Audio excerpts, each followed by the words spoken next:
And welcome to the VCS Preps Game of the Week. Kent Brown along with Will Cowan here at the Oaks Christian School, Thorson Stadium at Bill Riddell Field. We are pleased to be joined by all of you for an exciting VCS Preps game. The Camarillo Scorpions come in 2-5 overall against the 5-2 Oaks Christian Lions, led by a quarterback, Matt Corral, one of the top junior gunslingers in the country.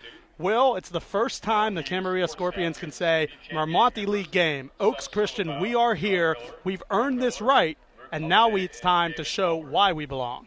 There's no question. Last year, Camarillo had a phenomenal run. Really, the last 2 years, their success has deemed that their strength of schedule be high enough to come to the Marmonte League, but it's actually not their first time.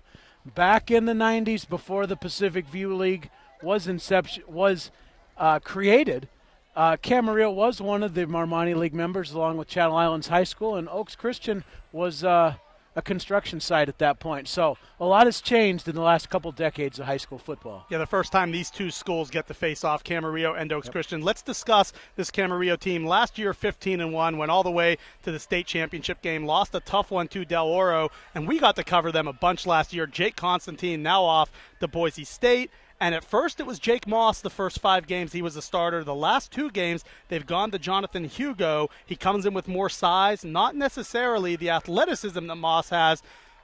But Coach Willard said both quarterbacks should play tonight. But to me, the key to this team starts with number 28, Aaron Lamb, the senior, 5'11", 180-pound running back. Yeah, there's no question that Lamb has to carry the bulk of the weight tonight. And then the shift will then go to the offensive line and those big tight ends, Oliver Blades, Greg Sharp, and company, really getting involved in Coach Willard's offense in really driving that run game. And then, of course, for the other side, the Oaks Christian Lions, they come in 5-2. They've put up a lot of points, but they've also given up a bunch of points. And Coach Bankert said he knew there was so much youth on this team. In fact, when you just look down this depth chart, 6 sophomores start on this defense. They had to move their best defensive player, Bo Calvert, from outside linebacker to defensive end due to injuries, but it looks like they are still finding ways to win. There's no question they're doing it a little more creatively than Coach Baker would probably like, but with a young defense, he knows that the key is for his offense to control the tempo of the game. And what do you tell a young defense with so many sophomores, even on the offensive side, 4 sophomores and a freshman start on this unit, including sophomore Micah Pittman, which we'll get to later. But in terms of defense, how do you coach up that youth and get them ready not only for the beginning of the year, but now as they've played 6-7 games, do you go and tell them, you're no longer freshmen, you guys are veteran players that need to go out and kind of prove that? You know, that's a great question.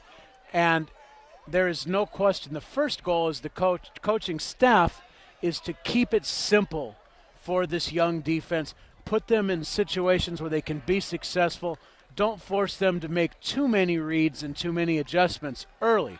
Now, to your point, as you roll into league play, you now must begin to make those adjustments and slowly start tightening up the areas that need attention and expanding your scheme, because when you get into playoffs, it's different situation now, and you've got to be able to make quick in-game halftime adjustments. This is a team that has scored 60 points 4 times this season, 60 or more. They're led by Matt Corral, the junior quarterback, a 3-year varsity starter. But Coach Bankert told me leading into this game, he said they're coming off a bye week. They had beach day on Wednesday. He feels like this could be a challenge for them so much because when you're off for that week and you don't hit, you're not wearing pads. He said he's a bit nervous about his team's focus heading into this game. Yeah, as a coach, the bye week is a very challenging thing to manage. And when you're a head coach, a lot of people see the head coach on game day calling the plays, yelling at the referees, but the management is so important. And one of the things you try to do on a bye is find a way to keep your team fresh and focused. So by going to the beach, maybe you take a field trip, maybe you change up your practice times, maybe you have a little inter-squad scrimmage. You have to try things as a coach to maintain the intensity of your team. And, of course, having a 3rd-year varsity quarterback who's a 5-star, already a commit to USC, that has to help quite a bit. It certainly does. And, again, as long as Matt Corral continues to manage all the outside factors that go along with being that 5-star recruit with going to USC, and he's got to pretty good head on his shoulders, very level-headed kid, very respectful, and I think that Oaks Christian is managing that well. They do that here well as a school coach, banker, many years of experience coaching high-caliber student athletes. And then on the other side, Jonathan Hugo, this is now his third start of the season. As Coach Willard told me just a few days ago, he said, look, he doesn't have the athleticism that Jake Moss has, but he's been more accurate, he's been a bit more poised, and we feel confident with him in there. But nonetheless, both quarterbacks are expected to play. How do you expect it to pan out tonight with two quarterbacks out there, both of which have a different skill set? Well, Hugo's going to rely on the run game and then the play-action pass to set up the vertical throws that they've had some success with. On the other side, when they go to the speed and the mobile package at the quarterback position, just expect to see a little different playbook. It will be Oaks Christian back to return the kickoff. And kicking off for Camarillo is Dante Della Libera here at Thorson Stadium, Bill Riddell Field. Getting us started, Marmonte League play is officially underway. It's a short kickoff to one of the upmen and caught at the 38-yard line. Fair caught. The ball will be down, and Oaks Christian starts off with pretty good field position. They clearly wanted to keep it away from those great skill position guys returning the ball. Yeah, you know, that high pooch kick is becoming more popular in this day and age. Because the kickoff returns are getting so good at what they do. My personal opinion is you need to get that ball a little bit higher over that row and then drop it in where you won't give up the 40-yard line in field position. 1st and 10, ball on the 38. It is Matt Carell, the junior quarterback, USC commit, and on the first play, it's a short pass, and taking off and running with the football for Oaks Christian all the way down inside the 25-yard line is Bryce Farrell, listed as a slot receiver. Also, you saw in that one, just a quick pass to him, and thus great blocking allowed Farrell to get up into that second level for a huge gain. Well, what you had there is the shovel pass off of a jet sweep, and the left side of the Lion offensive line completely caved in the Scorpion defense. 1st and 10, ball on the 22-yard line. That was a 46-yard gain. Matt Carell going to the big tight end, Colby Parkinson. Incomplete, will set up 2nd and 10. But you see early they're getting the ball in their playmakers' hands, and Parkinson is as good a tight end as there is in all of high school football. He is. They had him split out wide on that play because Camarillo in a two-deep man under package, they tried to get him matched up against a smaller DB, throw it up over the top. We'll see what happens here as the Lions again are in a 4-wide pistol formation. 4 wide, Parkinson to the short side of the field, and the handoff up to the left side and taken for about 8 yards. A great gain on 2nd down, and that was going to the number 1, Robert Fletcher, the junior. Only 15 carries on the season, but he's been very productive, and now it sets up 3rd and short. Sure. And the key with Coach Bankert over the years has been the ball distribution. He's able to keep a lot of players involved. 3rd down and 4, you have a lot of options here. One-on-one coverage up to the top of the screen. We should look that way against the blitz. 4 wide once again, 3rd and 4. Ball is on the 16-yard line. Carell, very athletic, rolls to his right, has the 1st down, and now trying to go towards the goal line, and he is down near the pylon. Does he get in? He does score the touchdown from 16 yards out. Matt Carell showing his athleticism and a quick strike drive for Oaks Christian. Well, Coach Willard there came with a blitz off the short side, which is your living room side of the camera, and Carell basically saw that, recognized it, and rolled away from the blitz. That is an indication of a veteran quarterback. He understands protection, he understands pressure, and he counters it perfectly. Great job by Matt Carell on that drive, the big 46-yard shovel pass completion, and then the 16-yard run. A.J. Cole-Haynes, PAT is good. He's now 45 of 46 on the season on the extra points, and it is an early 7-0 lead. And that's the type of start that Camarillo and Coach Willard did not want, knowing the fact that their defense right now, as we mentioned, very youthful, but that was an amazing drive so far. But now Camarillo's offense takes the field down in these early stages. Well, just look at the ball distribution. You've got the shovel pass working around the left side, then they go to a quick vertical pass, then the inside run, then a scramble to the right. They have forced the Scorpion defense in literally 4 to 5 plays to cover the entire field. 10 minutes, 48 seconds remaining, 7-0, the Lions lead in this game. And for Camarillo, it starts with the running back, as we've mentioned several times, and that's Aaron Lamb. We got to see him a couple weeks ago, and he stepped up in a big way so far this season when he's known so much of this offense runs through him. No question. And the interesting part is the Lion defense is aware of that as well. So look for some misdirection and some play-action pass to create some space for Lamb to run the ball. Kicking off will be A.J. Colhane, 5'11", 165-pound junior. And that's going to go into the end zone for the touchback. Kick goes in the end zone for an automatic touchback. VCS Preps game of the week, Kent Brown alongside Will Cowan. And 7-0 quick strike possession by the Oaks Christian Lions. And now taking over, it is the Camarillo Scorpions. And talking to Coach Willard this week, he said that they feel more comfortable with Hugo as of now. He knows entering Marmonte League play is a challenge, but they're ready for it and expect not only both quarterbacks to play, but Dowling and Lazaro, two of the backup running backs, to get plenty of carries here tonight, along with Aaron Lamb. Yep. Well, Hugo's in now under center, a couple tight ends with him, and an empty backfield. 1st and 10, ball on the 20. Hugo under center. Man in motion, they pitch it out. They are going to try for a trick play. The Oaks Christians defense reads it and gets a 5-yard loss. That time, Thomas Jenke was trying to throw it back. They were trying to catch this Lions offense or defense off guard, and instead a 5-yard loss. Great discipline by this defense. Well, they were looking to get number 42, Jonathan Martinez, over the top in the double pass. The Lions safeties were having no part of that whatsoever. What do you think about that on the first play of the game? I understand you clearly are the underdog in this game. You know that there will be challenges scoring with Oaks. What do you think about the first play to do a trick play like that? I don't have a problem with it whatsoever. It was probably something they've been working on. It was well executed. Unfortunately, the ball wasn't there. Now, my concern on that is it had been better to throw the ball away rather than take the loss. And a timeout on the field from the Camarillo Scorpions. So Coach Jack Willard says, you know what, we're now behind the sticks. Let's talk about this a little bit. But discuss Coach Willard and this Camarillo team. Last year, 15-1. This year, 2-5. Clearly, the identity of this team has changed from last year where they were scoring big points. The defense was holding so many teams. You had Isaiah Otis in the backfield along with Jake Constantine. Just a different team overall. But I think when we saw them play Ventura a couple weeks ago, they were competitive. It was a hard-fought game, and they were 1 or 2 mistakes away from maybe winning that ball game. I would analyze it this way, that even if you look at the Seahawks and various teams that have been in the Super Bowl, it takes time after a big year, especially when you have a turnover in personnel. It really takes time to rebuild and get that intensity back. There's very few programs over the years, Oaks Christian being one of them, that's able to maintain that high level every single year. And a nice gain by Sam Ballantyne, giving it to him, the 6', 175-pound senior.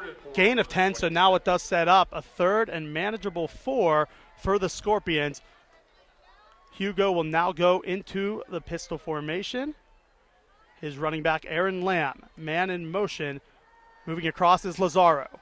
Back to pass is the lefty, throws it towards the sideline, knocked away, defended perfectly from the Oaks Christians defense and making the play. Ezekiel Bishop knocks it away, and on 3rd down, the Lions step up and force a punt. Well, I think he got away with his hand in the cookie jar there on the defensive coverage.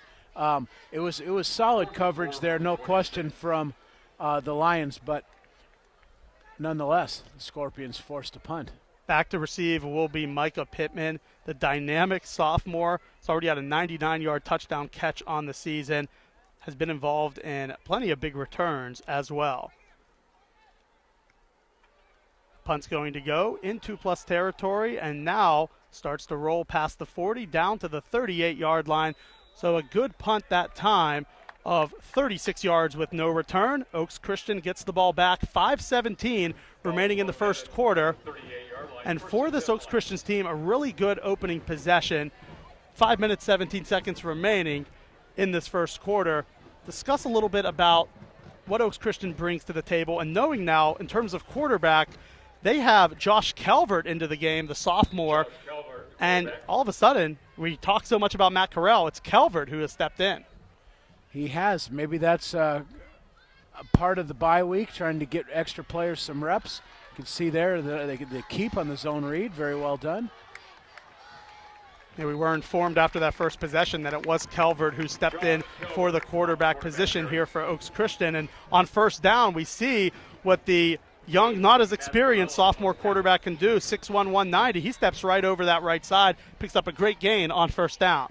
Yes, he did. He was reading off the right side of the offensive line. He saw the opening, and another great decision on his part. First and 10. Ball on the Camarillo 42-yard line.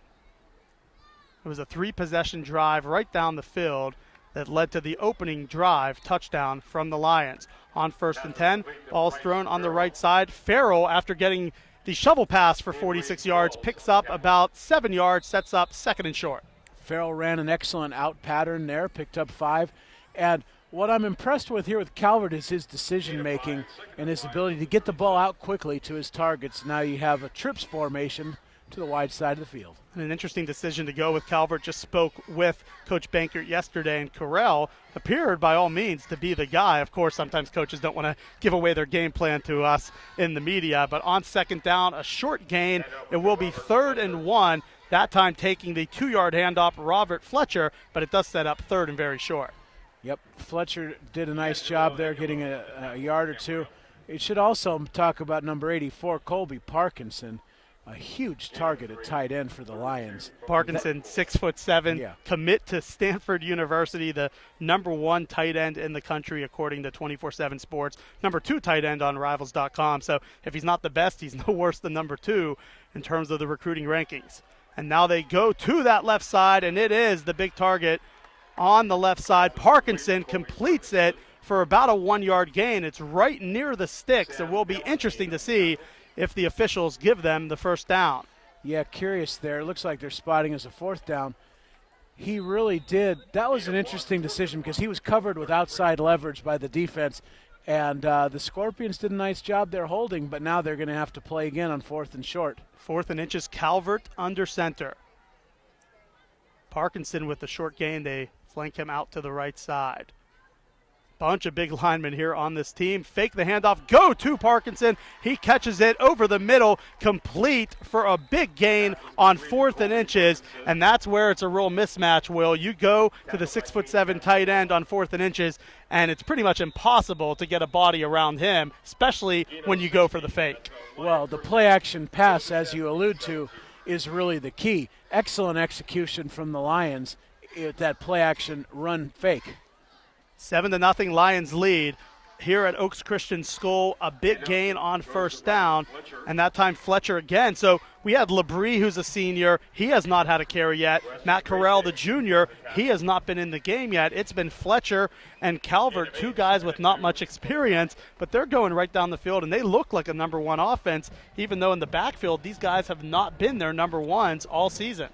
Coming out of the bye week, there's many reasons why this could be the game plan, and one of them more than likely is developing that depth and getting them early reps in a league matchup. 2nd and 2, pass wide, intended for Parkinson.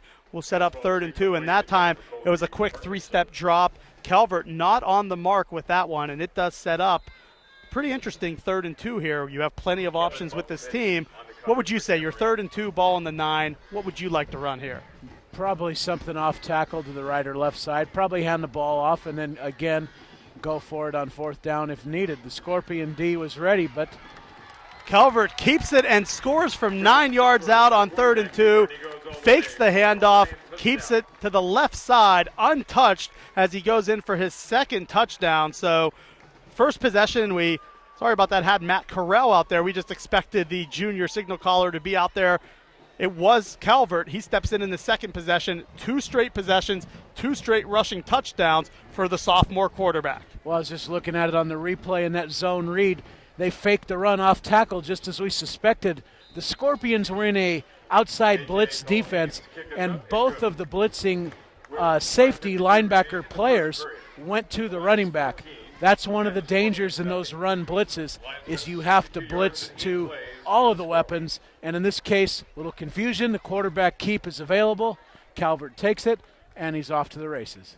It's been an excellent start for Josh Calvert. Certainly not the one who we thought would be out there. Matt Corral, the 5-star quarterback who's a junior, has not seen game action yet, but it hasn't really made much of a difference so far. And they've been running the football so effectively through 2 possessions. Corral's been very good, or I should say Calvert's been very good on the ground. And then Robert Fletcher has stepped in really nicely and has been picking off 7, 8, 10 yards every time he touches the ball. Well, Calvert obviously at 6'1", 190 pounds is no small target out there himself. And as Corral is 6'3", 205. So obviously the Lion quarterbacks have some toughness and good size to be involved in that multiple run game. A.J. Colhoun to kick off, 14-0 lead for the Lions. Last one was a touchback, and this kick appears to be no different into the end zone for another touchback. And so Camarillo now facing a 14-0 deficit will take over. It was Hugo last possession. They picked up 1 first down, but then had to ultimately punt the ball as you said, maybe there was some hand play on the outside, but ultimately an incompletion. So Hugo and Moss, 2 quarterbacks that are expected to play tonight.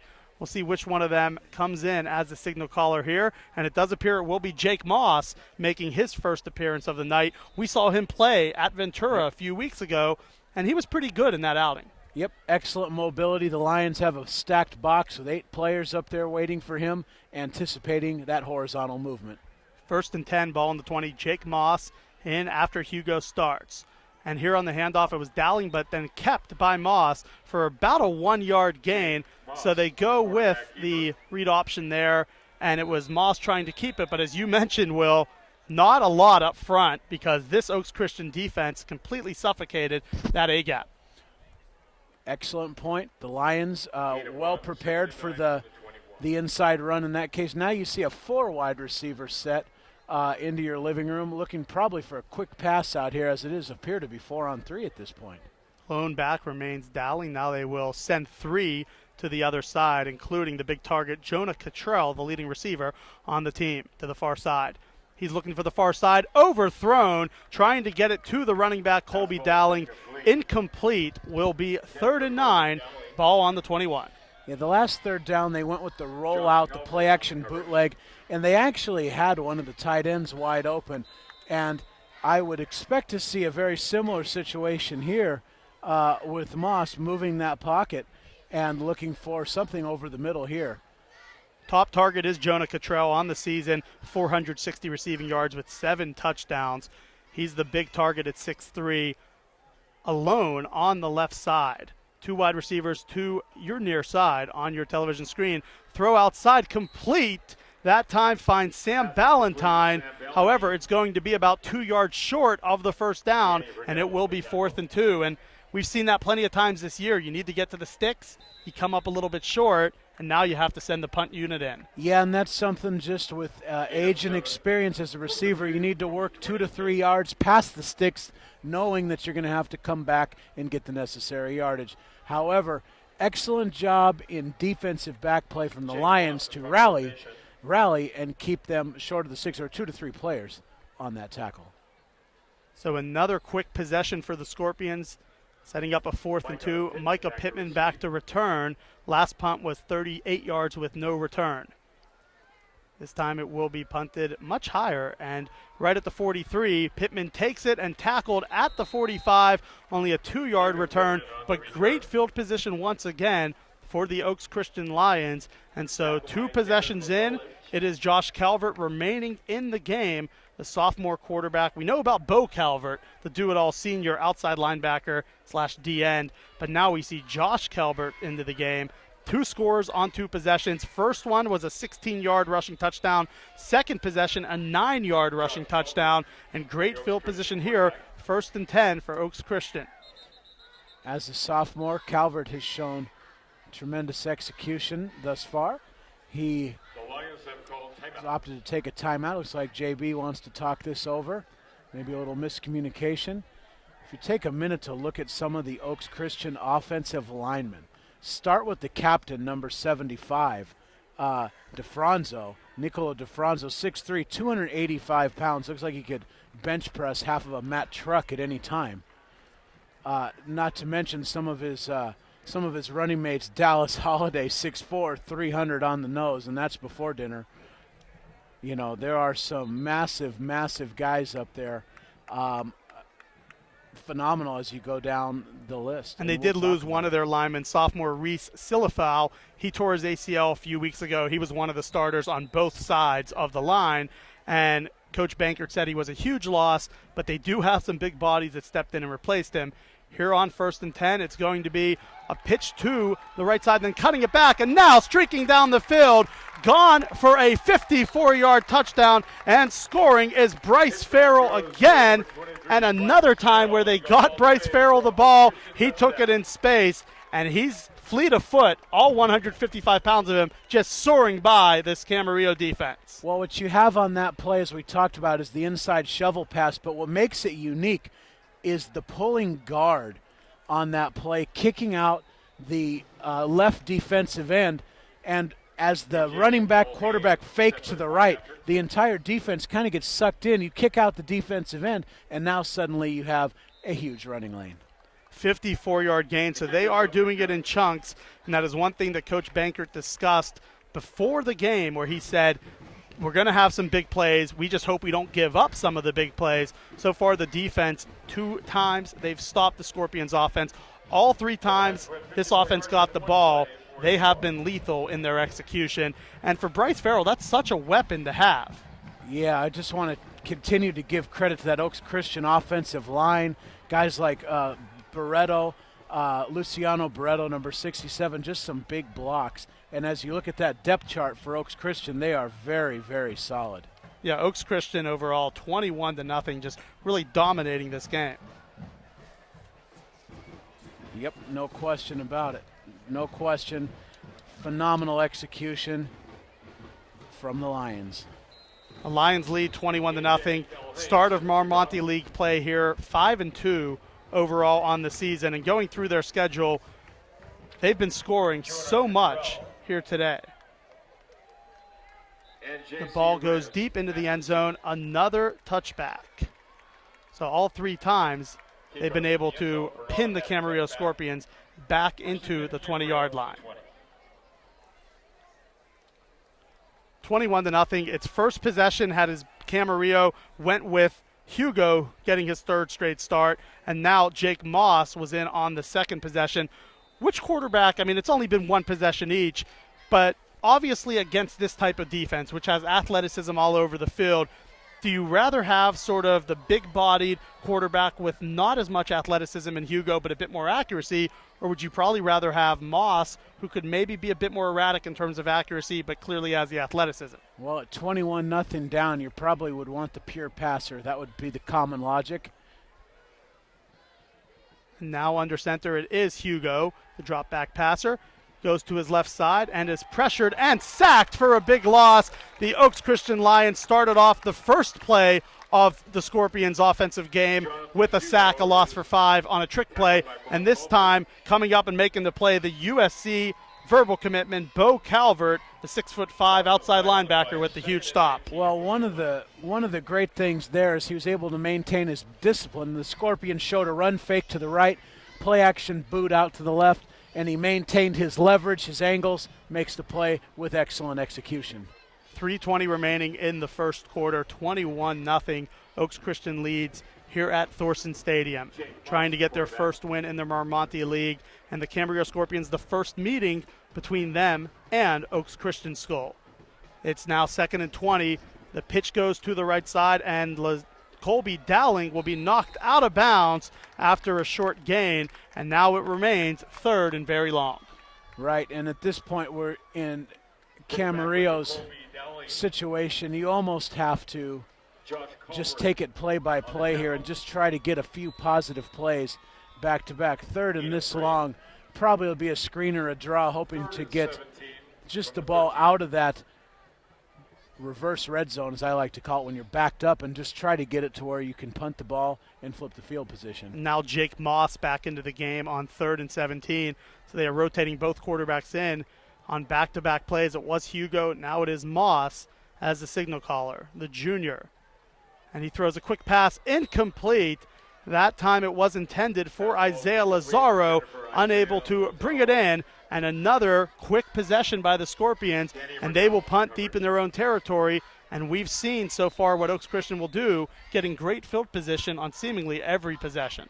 The field position for Oaks Christian has been tremendous. I would point out for Camarillo, a lot of shifts in motion thus far, which is really designed to confuse the defense. However, the Lions really are sitting primarily in their base 4 cross package, and it doesn't really seem to be bothering them. And if anything, it might be more challenging for Camarillo to complete some of these passes with all their movement. And there's a shift here. It looks like they're considering that rugby-style kick we've seen before. Yeah, and Moss is back to punt the football, and he ran into no flag as Pittman lines up right at midfield. The ball continues to roll, and now there is a flag down as Moss was hit, and that time coming in and knocking him over. Bo Calvert went in for the block, and now we will see if this is the penalty that maybe can give some signs of life for this Camarillo team. They brought the quarterback in the punt. Sometimes it is Della Libera back there, and he was definitely roughed. Now it's a matter of, do they maybe try to go for it? They're going to decline it, and thus it was only running into, so it would have been 5. So they instead get a nice net off the punt, but unfortunate for Camarillo, that wasn't called roughing instead of running into. Right now the high school game has kind of followed suit with the professional level and everybody else, where you've got 2 varieties. Appeared to be the right call. I don't think it was a malicious intent. Certainly if you're Coach Willard, you would have liked the automatic first down. Exactly. 1st and 10 for Oaks Christian. Ball on the Oaks 44-yard line. 3 possessions, 3 scores. Now throwing it to the wide side of the field, and catching it is Micah Pittman. Pittman has the grab, just a quick slant, and perfectly placed, and another first possession, first play, and first down. They've just been great on their first play of picking up chunk yardage. Yeah, in that case, he just did a really nice job with a one-step shake to the outside and beat the coverage over the middle. Excellent execution, and it helps to have the big fella clearing the way. Josh Calvert remains in the game at quarterback. 2 rushing touchdowns and then a passing touchdown off the shovel pass to Farrell here in the early stages of this game. 21-0. Oaks leads. Calvert thought about passing. Now he will take off. There is a flag in the backfield. This is most likely coming back after a pickup of about 5 yards. Yeah, we have a hold there. Sometimes that happens when you have a pass that converts into a quarterback scramble. A lot of the times in the pass set, the offensive linemen really are locked in on that protection. When the quarterback takes off, sometimes their man will just torque, twist, and move, and you almost grab them or part of the shoulder pad, and the referee's right on top of that.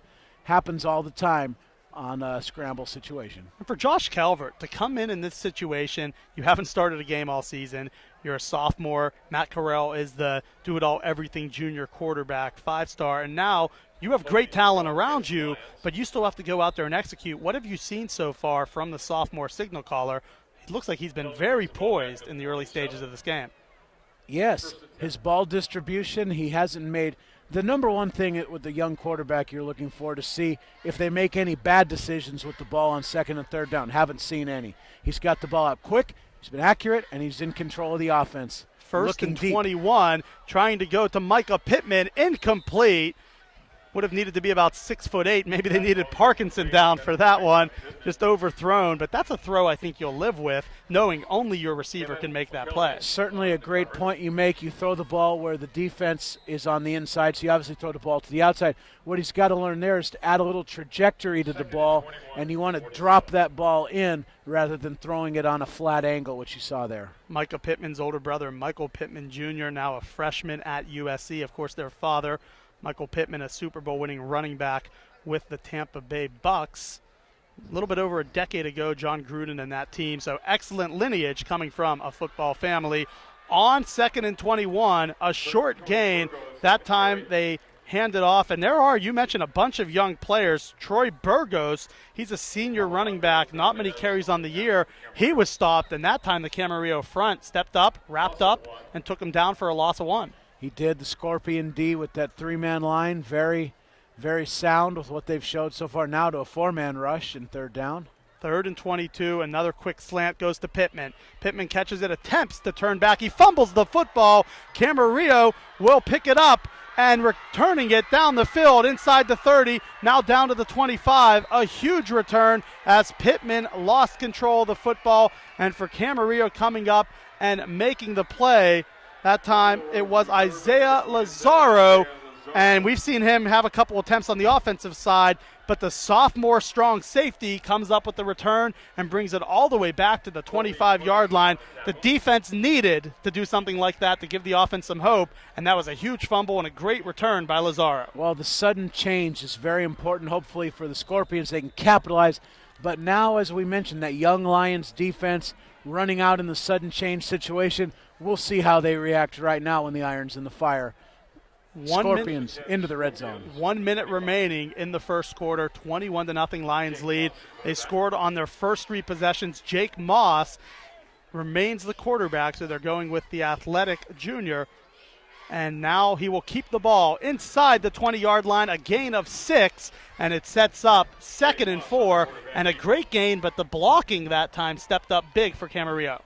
No question the blocking was excellent. The Lions staying in single coverage on the outside.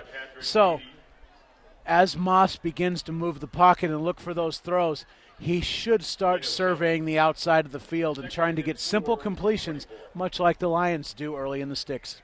Janke, Cottrell, Reyes, Ballantyne, the 4 top targets for this team at the wideout position.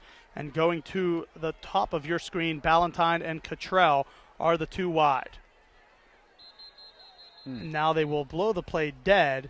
A delay of game will be the call. So just as you pick up a big 6-yard gain on first, 5 of those yards come back, and it almost negates a great start to this possession. There's some confusion on the field amongst the Scorpion receivers and tight ends.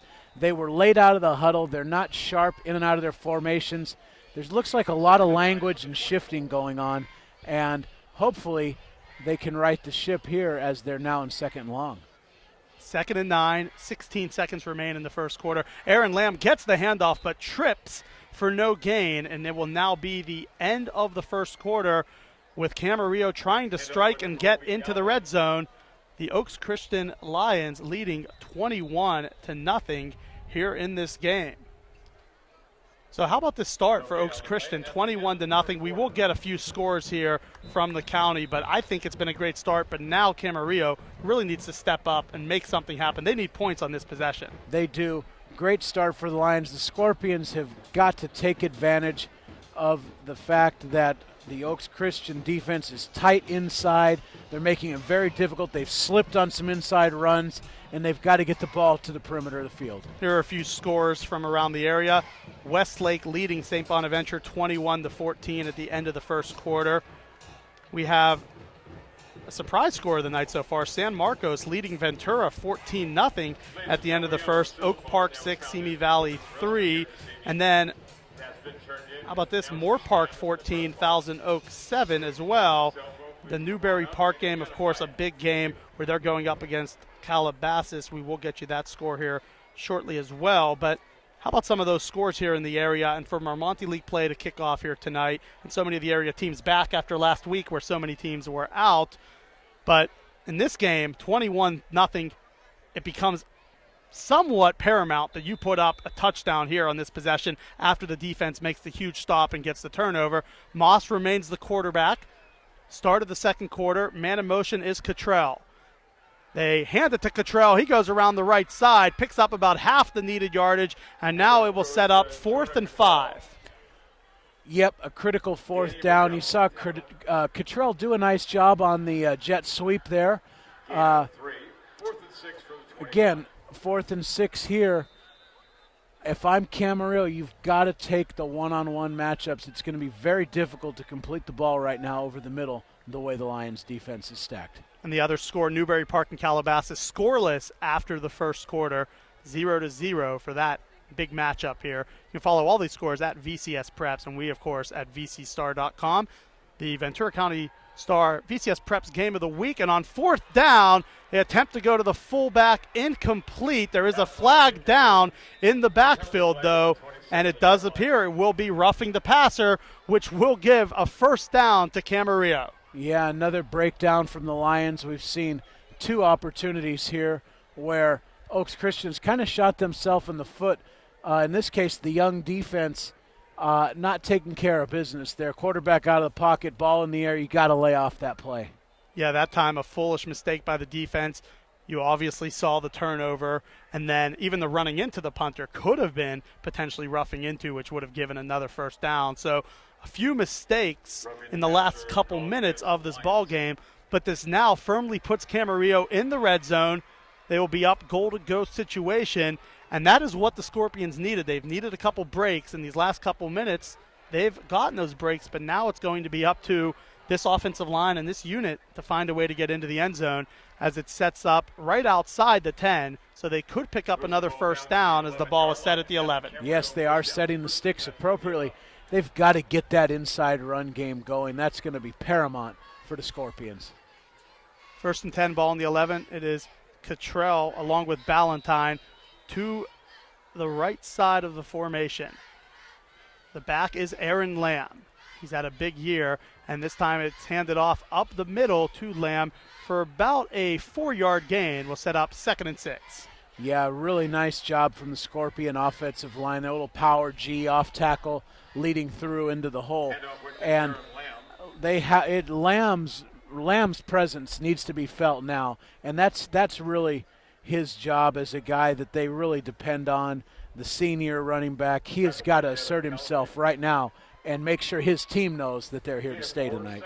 Yeah, Lamb has averaged 6 yards per carry on the season and 118 yards a game, 10 touchdowns. He's been very effective for this Camarillo Scorpions offense.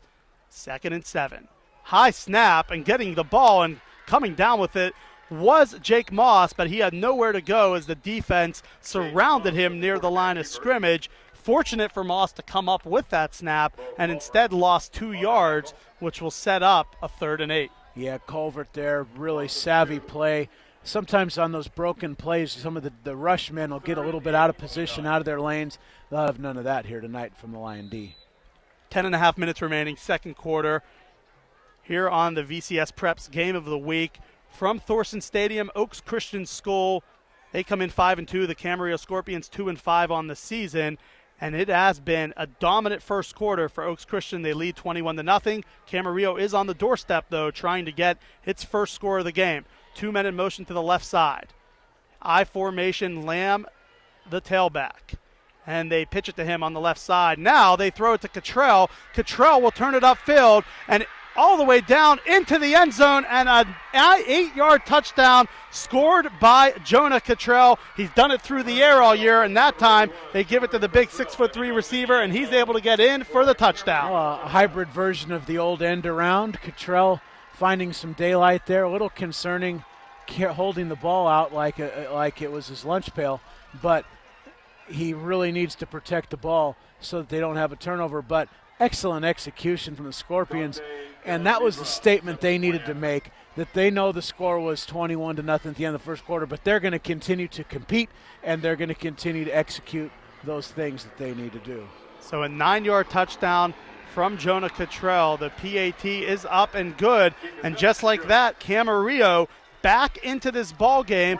Little trickery. They tried it on the first play, nothing doing. This time it was Lamb to Cottrell, all in the backfield, and then some good downfield blocking.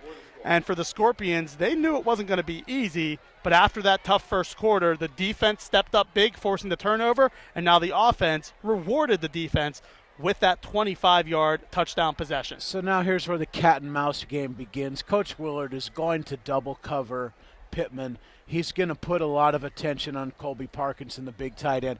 He is going to then going to force the Lions to see if they can complete balls to other people and load up on that run early to force them into a long 2nd and 3rd down. If Coach Willard can do that with this next drive, it could be very interesting. Now, what does it do? Because on film, you haven't seen much out of a couple of these guys that have gotten a lot of touches so far, including Burgos, the running back, Calvert, the quarterback. What do you do as a coach to kind of change that, knowing you haven't seen a lot of these guys? The kickoff is short, and Oaks Christian does come up with it, and now it's Pittman trying to get around the corner, get in space, cuts it up past the 35, out to the 41-yard line, so a good return. But these guys you haven't seen on film much, all of a sudden they're playing and they're making plays. How do you adjust to that? Yeah, that's the point, and I was about to make earlier. It's very well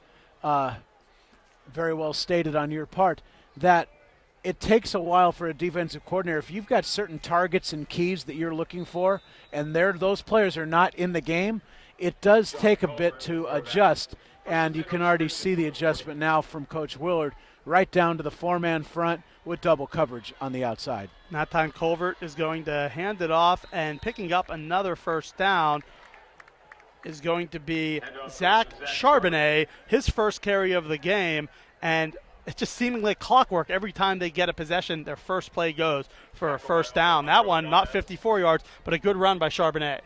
Coach Benkert really rotating a lot of players through, and it's very challenging for Camarillo to key in on anything at this point.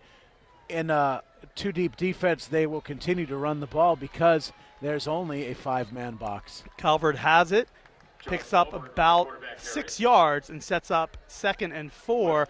That time, just basically your pass read option. He decides, you know what, I'm going to keep it and pick up the good gain. And this offensive line, you've said it before, they've really done a great job winning this front battle at the line of scrimmage. Yeah, there's no question. I was kind of watching the center there, Luca Barreto. He really has done a nice job of getting that line sliding in the right positions. 2nd and 4, Culvert back to pass.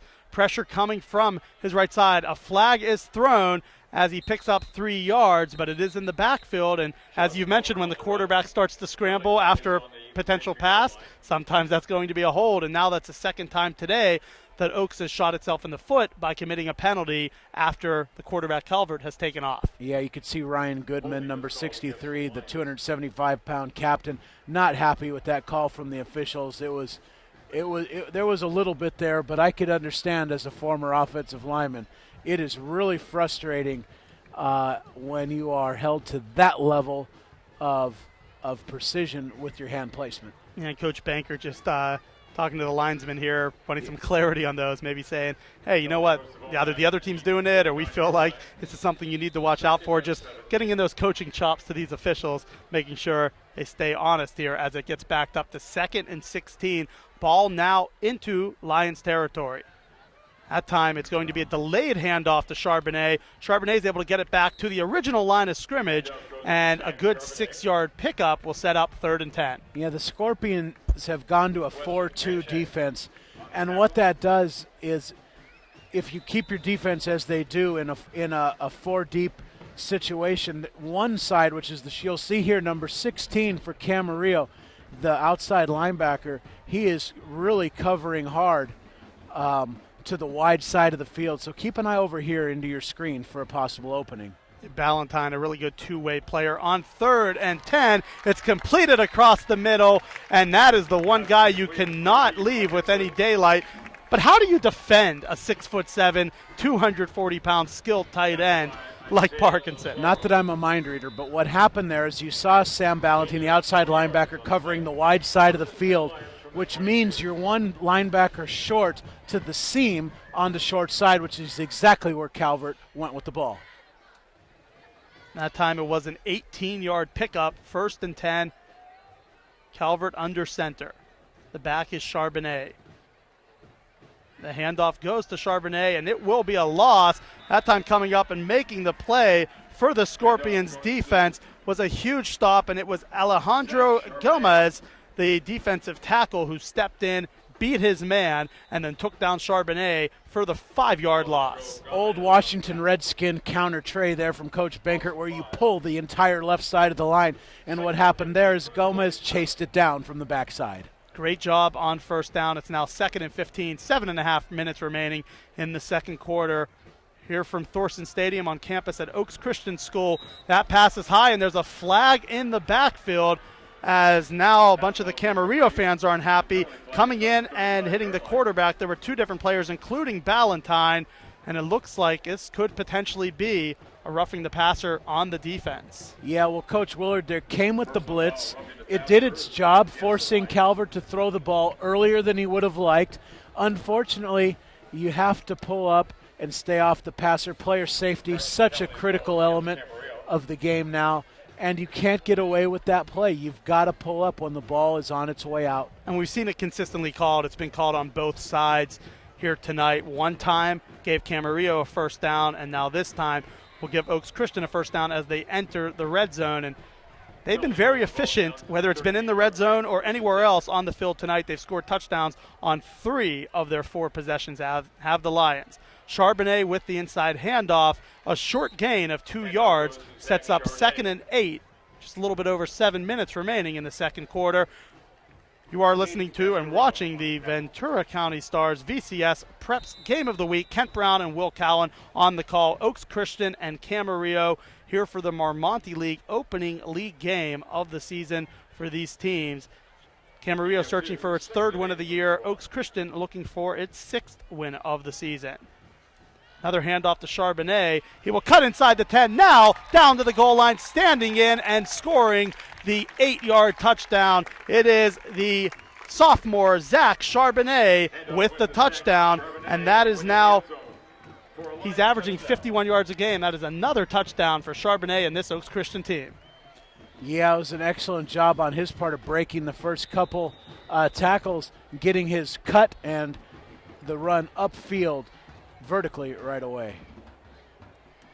Just as the Camarillo offense came to life and scored a touchdown, Oaks Christian answers with a touchdown possession of its own. The PAT is good, and Oaks Christian leads 28-7. And a great answer for this all of a sudden youthful offense for Oaks Christian with Calvert and Fletcher and the likes coming in and playing so well.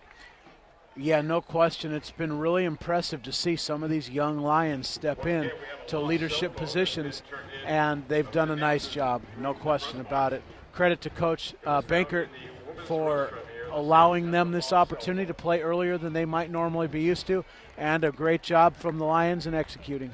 Few scores to go through. You can follow us at VCS Preps on Twitter. Simi Valley is now making it a game as they now trail 12-10. For Moore Park now 28-7. They lead in their game. Simi Valley, as I mentioned, Grace Brethren, an early 7-0 lead over Santa Paula off Noah Bean's 74-yard touchdown reception. St. Bonaventure leads Westlake. Actually, it's now tied 21-21 early in the second quarter. And Calabasas goes 65 yards in 7 plays with a quarterback sneak, and then they bobble the snap, so they lead 8-7 early in the second quarter over Newberry Park. Yep, always exciting, the action in the Marmonte League. You never quite know what could happen. Midway point of the second quarter here, another touchback, and Camarillo fresh off its touchdown possession. And it does seem like Jake Moss has been the guy so far more in this game. They went with Hugo early. He was not able to move the football all that well. Moss comes in, uses his athleticism a couple times. They get the score off of the turnover. But when you look at this team, you've mentioned Aaron Lamb. Cottrell's a playmaker. I feel like it does need to be this offensive line stepping up, winning that line of scrimmage, and opening up some holes for Aaron Lamb in this running game. Yeah, that's critical. They need to continue to do that. And really at this point, the Scorpions just need to keep playing, keep working hard, and try to put another drive together. It's Hugo in for the second time here today, and there's a pre-snap penalty. Will be false start on the offense. So instead of 1st and 10, back them up 5. It's 1st and 15.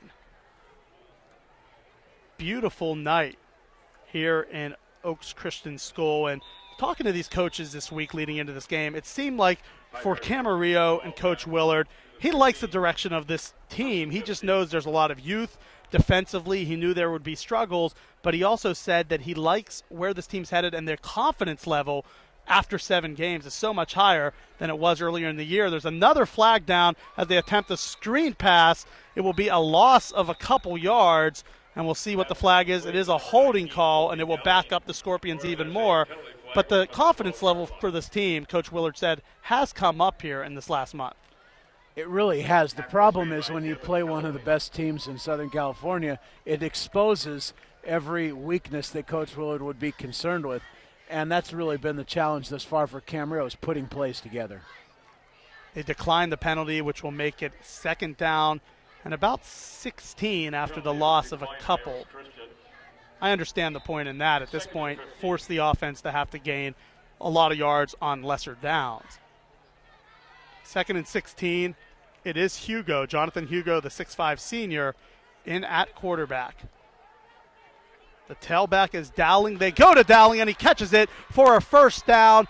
Needed 16, picks up 22, and a big gain that time, finding his tailback out of the backfield. Yep, great execution. He found time to work the seam there.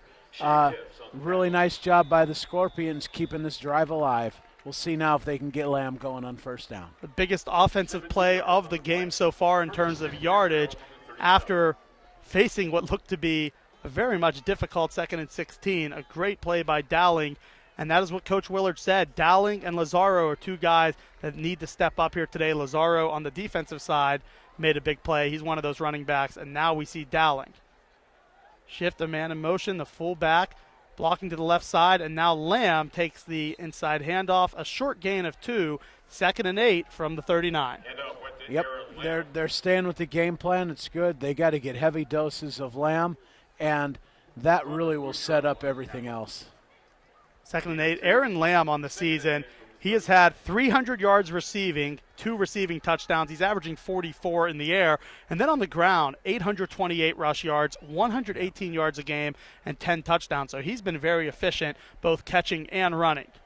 2nd and 8. It's going to be Hugo rolling to his left side. Incomplete. That time it was intended for one of the fullbacks, unable to make the catch that time is Jonathan Martinez. The junior could not bring it in, and now it's 3rd and 8. Yeah, this last play, the Lions showing a different zone defensive look than they have in the past, really sitting on all those outbreaking patterns, making it very difficult for the Scorpions. And you can see Josh Calvert, who also plays a little bit of defensive back, not only getting the start at quarterback, he's in there on the defensive side as well. So a lot of time out on the field for the sophomore, who's had a really nice game on the offensive side. 3rd and 8. Dowling once again the back. They go to him, streaking down the middle of the field, overthrown by Hugo, and it will now be 4th and 8. That time, I wouldn't say Dowling was quite open, but if that could have been pinpoint accurate, it might have had a chance. Instead, it sailed over the running back's head. It did, and they had single coverage on Cottrell that play. Interesting, the ball didn't find its way in that direction. Yeah, Cottrell definitely the biggest weapon on the season, averaging about 66 yards a game with 7 touchdowns. Has one on the ground today, but not much doing out on through the air here in this game. 5:14 remaining in the 2nd quarter. The Lions lead the Scorpions 28-7. It will be Moss back to punt. Pittman to return. Short punt in front of Pittman. The Lions will move out of the way, and the ball will roll dead at the 27. Yep, we'll see what the Lions do here offensively, see where they go personnel-wise. Looks pretty similar to where we left off. Yeah, and you've seen personnel-wise, Calvert, Fletcher, guys like that, Bryce Farrell. Farrell's a freshman making an impact. Fletcher's a junior, hasn't had a lot of touches yet. Calvert's a sophomore. It just shows you the amount of depth this Lions program has, where they can roll out these guys that are kind of bit players, and now they've looked like superstars through the first quarter and a half. Great point.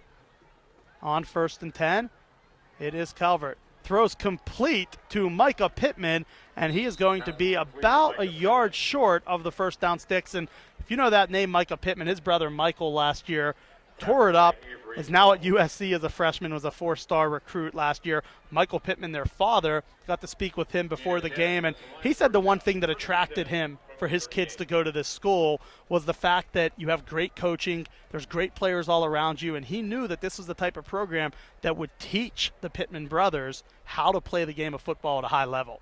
There's no question of that tradition here.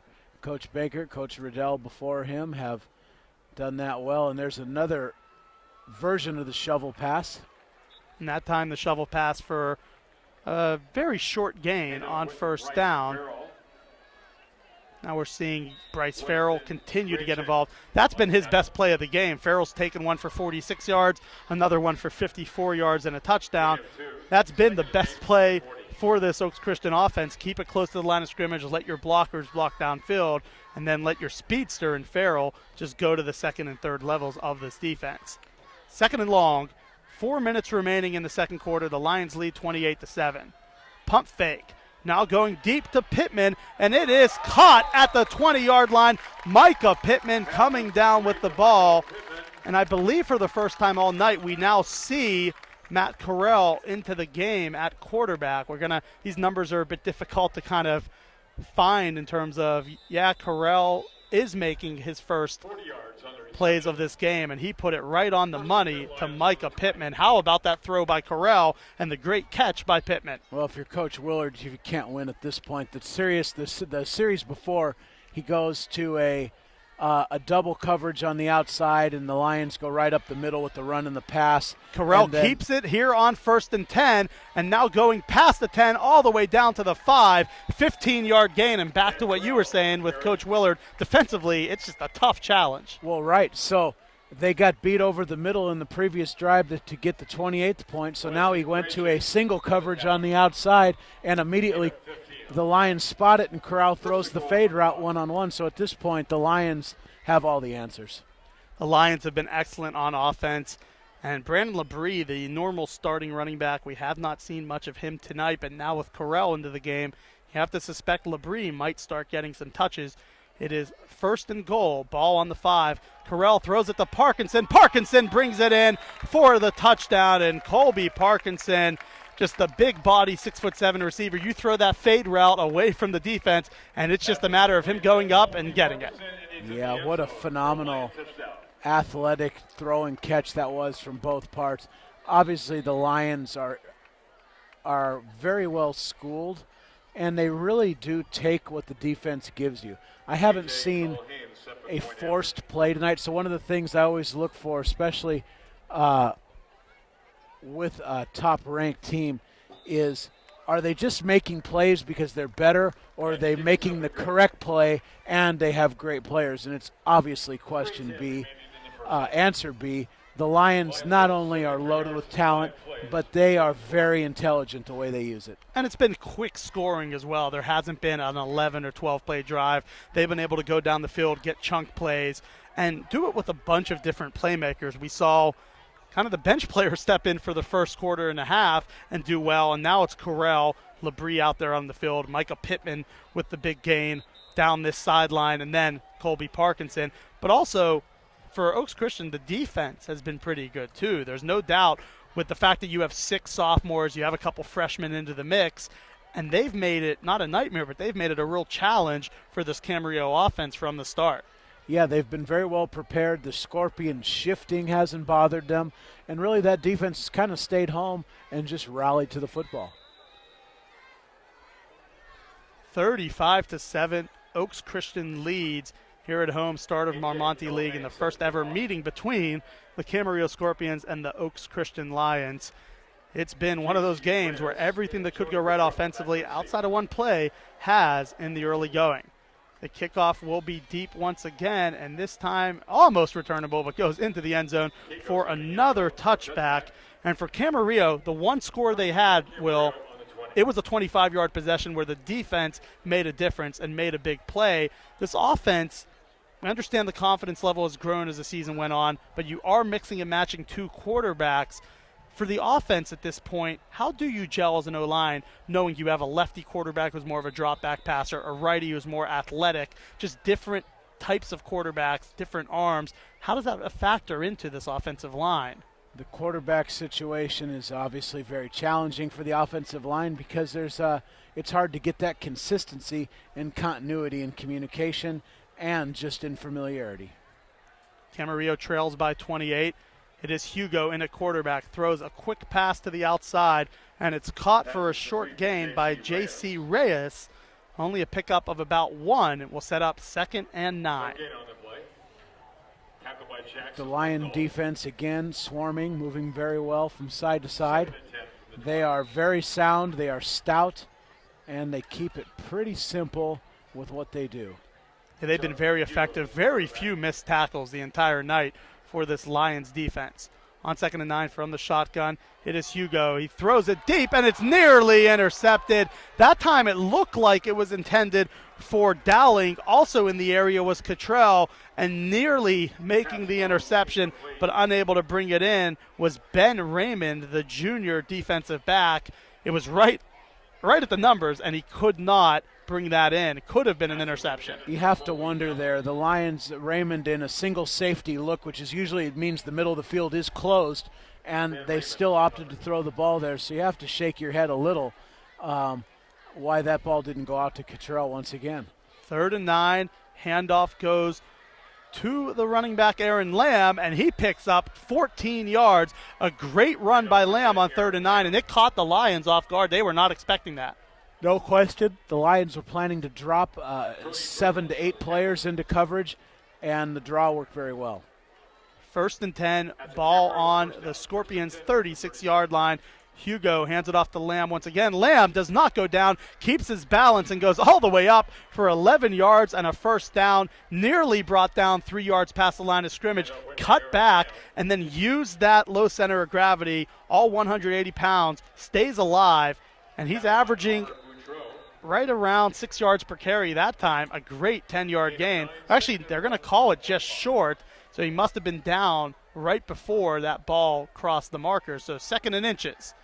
Back to passes Hugo, ball's in the air, and it was tipped, so that is legal to then go after and push some of the linemen. And coming up and making the big play is the man in the middle, Oaks Christian. And how about Goodman? You mentioned him on the offensive line. He comes in defensively. The big 6'3" senior captain with the interception. It's not often a defensive tackle comes up with a pick. Well, what happens is, and the Scorpions tend to throw the ball pretty quickly, so it's hard to make a sack. So as a defensive line coach, what you try to do is keep your eyes on that quarterback, and when he takes the quick drop, you got to get your hands up and bat down the ball. And it was 2nd and inches, and because of that, they went for a quick pass to catch the defense off guard again. Now great field position for Carell and the Oaks Christian offense. Carell using his athleticism, a perfect spiral deep, and it is caught for the touchdown. And that time, they went up to one of their playmakers, and it was, I believe, Farrell again making a play. How about that throw by Carell? And Farrell, another touchdown catch. You talk about a freshman stepping up. Bryce Farrell's having himself quite the game. Yeah, phenomenal job from Farrell. But let's talk about Corral here for a minute. You have a rollout pass to the right. He sees the pressure. He reverse pivots, spins off, and defeats the pressure. So now he's rolling to his left. He then has the presence of mind to swivel his hips, set his feet, and throw the ball on the money. Now that is excellent execution from every quarterback mechanic from A to Z. And I know you'll say great coaching, but sometimes that's also great, just God-given ability there. It is, but it is coaching. At some point, people have taught this young man the fundamentals necessary to play. That's an NFL caliber play, no question about it. There are guys on Sunday afternoon that cannot set their feet in that situation and make that throw, and he just did it in your eyes. A tight spiral, and then Farrell, 46-yard gain on a shovel pass, a 54-yard gain on a shovel pass, and now this time they say, we're not going to give you one near the line. You're going to go deep, and you're going to beat the defensive backs, and we'll find you. Great game, and I know that Coach Bankert was excited about him. He mentioned to me about the youth on this offense and how many sophomores and freshmen play, but even tonight it would have been hard to believe quite the first half that Bryce Farrell's had. He's been, to me, the MVP of this game, just how good he's been at making plays with the ball in his hands. Yeah, he's very, very, very impressive. He wasn't the primary receiver on that play. He was running a clear pattern to set up the underneath receivers, moving to the right, and the presence of mind to keep running was amazing.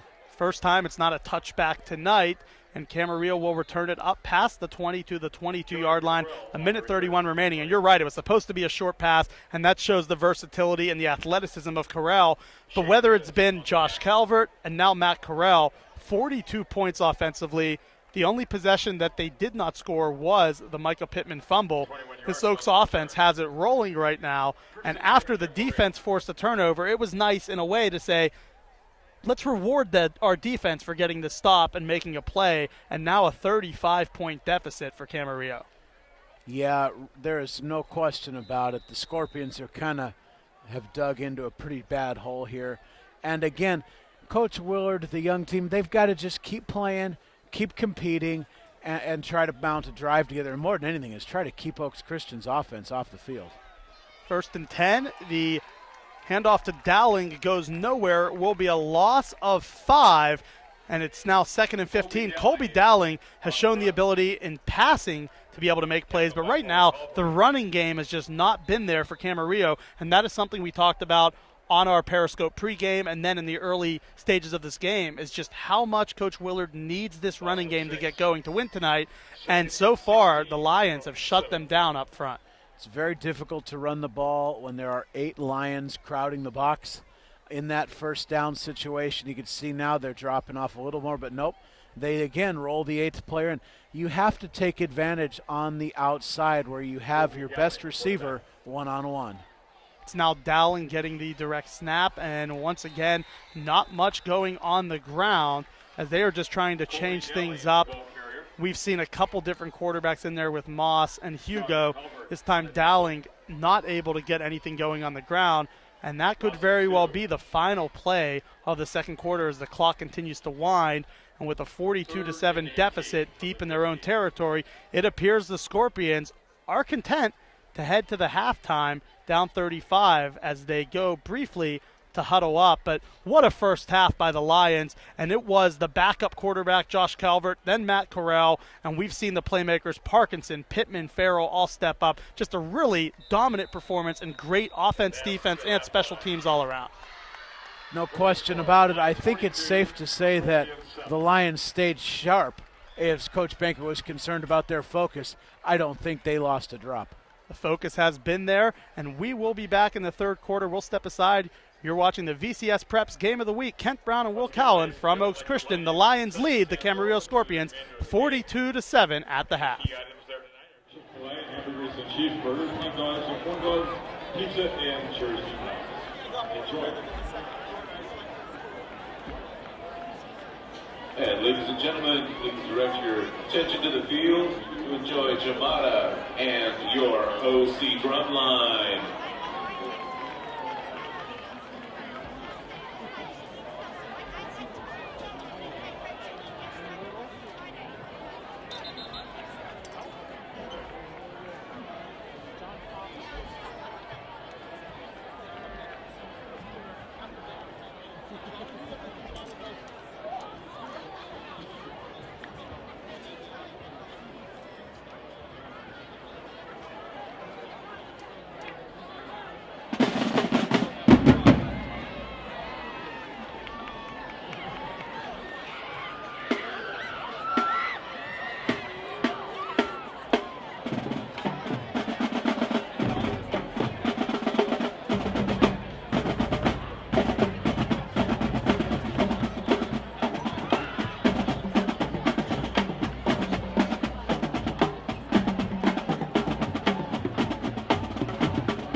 a choreographed number by Diana Schoenfeld.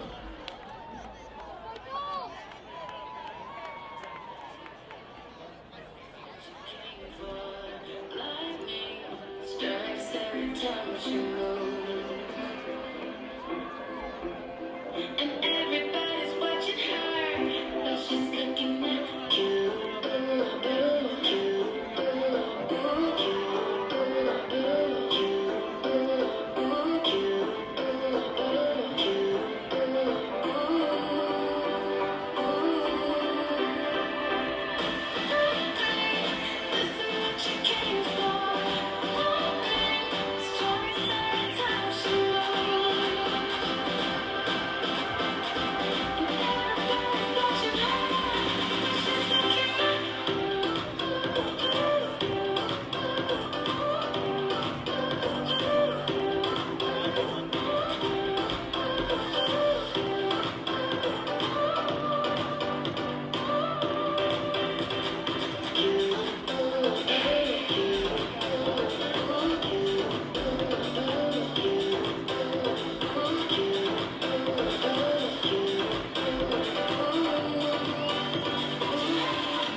Ladies and gentlemen, your Oaks Christian dance team, Hannah Aerosmith, Amelie Duque, Chloe Duque, Jordan Fardad, Tatum Fouts, Sophie Loftus, Kaylee Mannion, Sela Meehan, Kaylin Morrell, Michael Pollack, Kaylin Slevin, Mia Swindoll, Kaylee Tours, and your captains, Macy Alexander and Caitlin Tingas, coached by Ashley Gomez.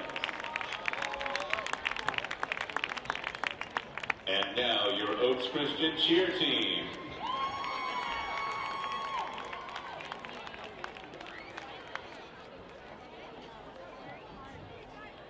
Make sure it's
Christian cheer team. Introducing Cami Bartlett, Erica Buyalos, Jackie Flew, Ashlyn Galvin, Christina Gutierrez, Sophia Yatesa, Nick Louie, Katie Messner, Delaney Murdoch, Katie Feberman, Emily Santino, Jackie Sobel, Oliver Tate, Riley Turner, Kaylani Titcomb, Alyssa Valter, and your captains, Haley Benton, Olivia Bianco, Kira Bird, Olivia Chambers, Maddie Pavone, Sammy Ridzitas, Sam Spear, and Haley Thompson. Your coaches, Bev Dallas and Ashley Jamal. The Oaks Christian cheer team held a cheer clinic to teach cheers, dances, and stunts to about 40 future Lions. Let's give it up for the cheer clinic performance.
Let's give it up for the cheer clinic.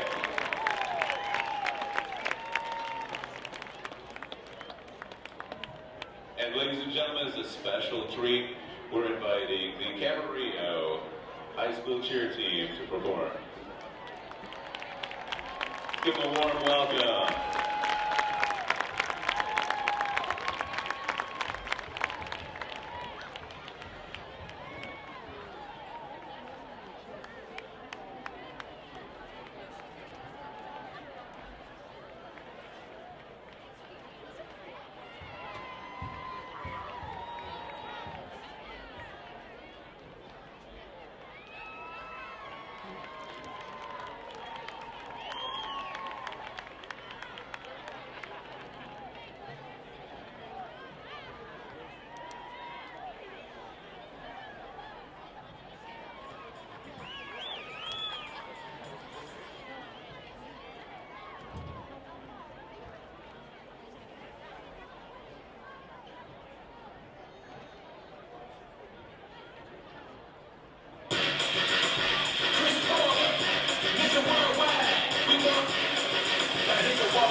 Do the water dance, do the water dance, girl, do the water dance. From Miami to the Bay to the Port of Flames, like the Jersey baby, go and do the water dance.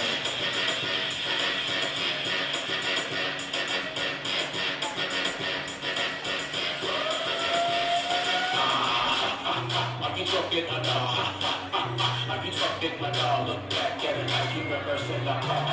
Give it back, bring it back, bring it back, swing it back. Don't party like the East Coast, party with the West Coast, till they got it down south, party, yeah, bounce that body, bounce that body, bounce that body, bounce that body.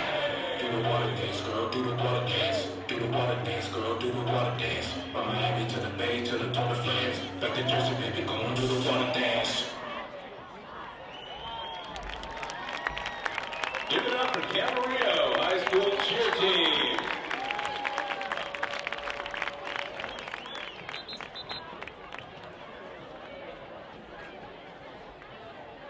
Halftime statistics in the ballgame. First of all, Camarillo.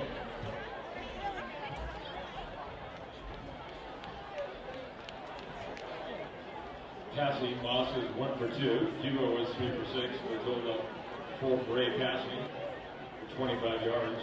Receiving, Cowling had 18 yards. Rushing, Valentine had 16 yards rushing. Total rushing yards for Camarillo, 50. Total yards in the first half, 75. For Oaks Christian, Krell and Calvert were 9 for 12, passing for 122 yards. Receiving, Pittman had 30 yards. Parkinson, 46. Carroll, 46. Total receiving yards, 122. Rushing for Oaks Christian, Carbonet had 27 yards, Fletcher 60, Corral 15, Calvert 44, Carroll 56 for a total of 202 yards rushing. Total yards for Oaks Christian in the first half, 324.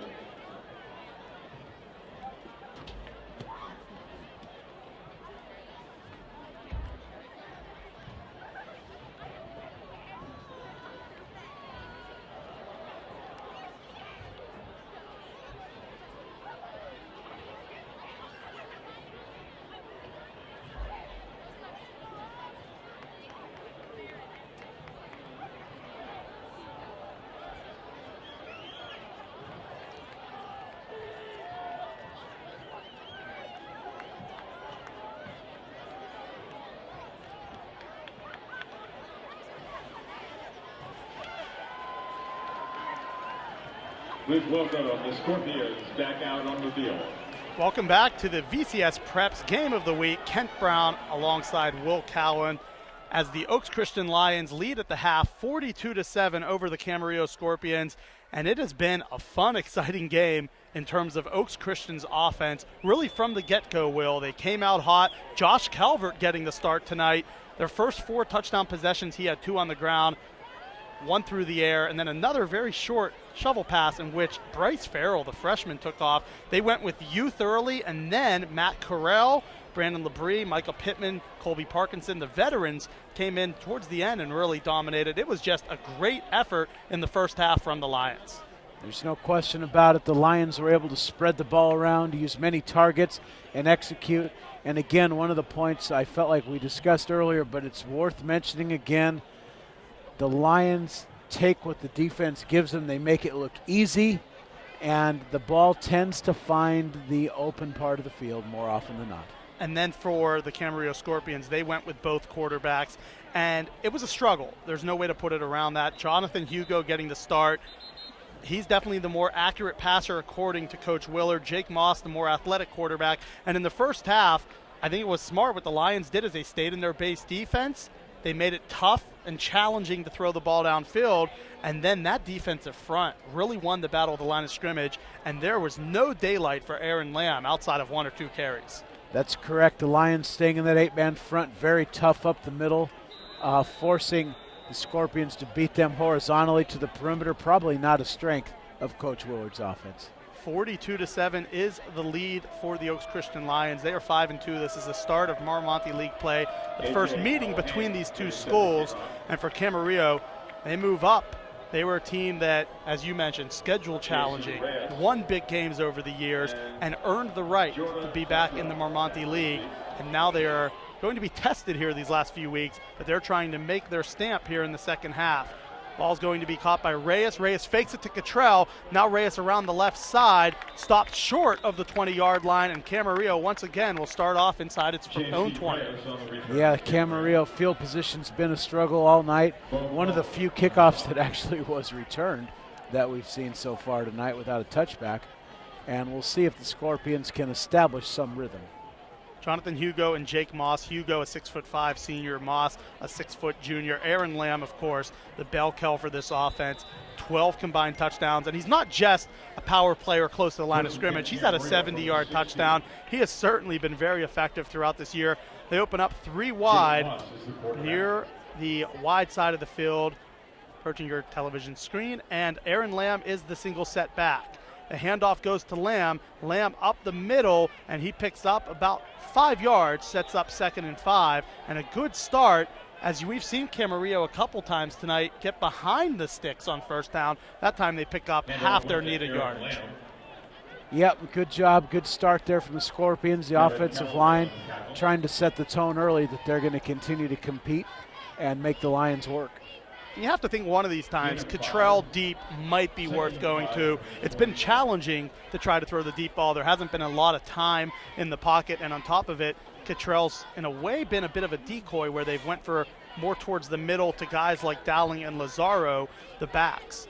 It is 2nd and 5, ball on the 21. Early stages of the third quarter, 3 wide once again, and this time Cottrell split to the left side. They go to Cottrell, incomplete, and that time coming up and making a good play defensively, Ezekiel Bishop once again in the area, knocking it away. And this Lions defensive backfield has been excellent so far. They have. They've been very solid in their coverage. They break on the ball well. The one thing you'd probably credit the Scorps for there is trying to take advantage of Cottrell in a good matchup. Just the Lions are a little better on that play. 3rd and 5, 10:57 remaining in the third quarter. Lamb remains the single setback. And once again, it will be Cottrell lined up on the left side. Big opportunity for Camarillo here on the first possession of the third. They hand it to Aaron Lamb. Lamb is going to be short of the first down markers, and it will bring up 4th and a long 1 or maybe a short 2. They caught him napping on 3rd and 9 earlier this game. This time on 3rd and 5, the Lions defense is stout, not allowing the first down. Yep, anticipating that play call there, holding solid. And now you see the Scorpion punt team back on the field again. Punt team is back there, and it is Jake Moss. And this time, Micah Pittman, not the return man. They're going to go with Riley Herrera, the 6'1 senior, and he is set at the 43-yard line to return this punt. They fake the punt, and instead it's going to be short of the first down markers. It's a fumble. The ball is loose. It would have been a turnover on downs as it is. The ball is still alive. Oaks Christian has it brought all the way back to the 10-yard line. So they go with the fake on 4th and 2. The Lions were ready and then forced the turnover and returning it all the way back, going all the way. Tony Burgos returns it to the 10, and a tough opportunity there. It was squandered away, and now the Lions set up with beautiful field position. Well, the Scorpions took a chance there. I didn't really see the numbers that favorable to fake that punt. It looked like Oaks was pretty stout up there in the front. Usually you see that when they're dropping back early. But nonetheless, Coach Willard rolled the dice. And look out here, single coverage one-on-one with the Lions up to the top of the screen. Carell is in at quarterback. They're going to hand it off. It will be Charbonnet. Charbonnet lounges over the goal line into the end zone for the 10-yard touchdown. And so Zach Charbonnet gets his 2nd touchdown of the game, and quite the quick answer for Matt Carell and this Oaks Christian offense. That time the line did its job, but then Charbonnet was able to keep his balance and then dive the ball across the goal line for the 10-yard score. Yeah, it was an excellent job again up front. The blocking has been phenomenal. He keeps his feet churning. He's always looking for creases. And at this point, the Scorpion defense has been on the field altogether too long. Turnover leads to points. That's always a theme of so many football games. You do not want to turn the ball over. And this time the PAT is good once again. And it is now a Lions 49-7 lead. And for Charbonnet, whether it's been Fletcher, Charbonnet, or even Farrell on a couple of those quick shovel passes, the offensive line's done its job, but these running backs, or any guy with the ball in his hands, has shown great ability for the Lions so far, Will, to not only make plays, but when they get tackled, they seem to get an extra 2-3 yards every time. Yeah, the yards after the initial contact have been amazing thus far. It's a great point. And these guys are really, really working hard. The Lions, that is, working for each other. They're all selfless blockers, and they work well together as a unit. 49-7 is the lead early in the third quarter. And going through some other area scores as we check on VCS Preps on our Twitter page, it is Grace Brethren leading Santa Paula 39-14, Oak Park 32, and Simi Valley 26 as that heads towards the half. How about this one? Moore Park so far leading 35-7 in their game. That's a huge one. And then we mentioned the big game going on, Newberry Park against Calabasas. It was 14-7 Calabasas, and in that one, Rising was injured and left the game. That is significant news in that big game. Rising's been battling injury all year. It was questionable several times earlier in the year. The Oaks Christian game was won, and he sure had a show once he played. But Rising is definitely, might have been some helmet-to-helmet contact there. Could have been, or maybe just a shoulder into the upper body as Reyes was sent down to the ground. He's not too happy about it, chirping back to the Lions defense, but that's Bo Calvert making another special teams tackle. He's been active on the defensive side and throughout special teams, and that time the ball does go past the 20-yard line, but Camarillo's offense back on the field, and now down 49-7. Where do you go from here? Because it's one thing to try to attempt to run the football, but when you're down 42 points, that does make it pretty difficult, knowing the fact that you need to start scoring some points, or do you just say at this point it's one play at a time, try to run the ball and do what we do best? Yeah, at this point for the Camarillo, you're correct. The scoreboard's irrelevant. You got to keep playing. You got to keep working on trying to get better as a unit and find some things that you can go with. Very tight formation, 2 wide, 1 to the near side, 1 to the far, and the handoff will go to Aaron Lamb as Jake Moss is in at quarterback. Nothing doing on first down, no gain, 2nd and 10. And this Lions team, you mentioned the focus of the Oaks Christians team, as Coach Banker discussed. It's a bye week. You know, we've had a little bit of beach time this week. It's just been one of those weeks where he thought his team might not be focused. The defense is still out there, up 42. When they're making tackles, they're celebrating together. They seem to be pumped up. They're not unfocused at all. They've been focused from the start. Now, this Lions group has plans of playing a 13, 14, 15 game schedule. That's their goal, and it appears that they are staying on task with those thoughts in mind. 49-7, Moss airs it out for Cottrell, incomplete. Another time that Bishop was there on coverage. Bishop's had himself quite the game. Every time there's been a deep pass, he's been right there with the wide out, and now it's 3rd and 10 once again. Another time where they're getting in 2nd and long, 3rd and long. Yep, it's been a challenge all night. It really boils down to the Scorpions knew this was going to be tough. They would have needed to be nearly perfect to compete in this game tonight, and they just haven't been able to establish any type of rhythm. 49-7, 8 minutes, 38 seconds remaining here in the 3rd quarter. Lamb is now sent out wide. No running backs in the backfield. It's just Jake Moss, the junior quarterback, who last year stepped in for Constantine a little bit whenever he was suspended and he was out. And then earlier this year, lost his job, but now seemingly is the guy they're going to here tonight. But there is a flag pre-snap, and it will back up. Let's see. It looks like it will be a 5-yard penalty on the Camarillo Scorpions. Yes, false start. So it backs them up now to 3rd and 15. And just another time when you don't need lost yardage, and now you get a pre-snap penalty. It's just a bad night right now for the Scorpions. I mean, it's almost like piling on at this point that every step forward might be a step backwards. They just have been really struggling against the pressure, really, that the Lions are.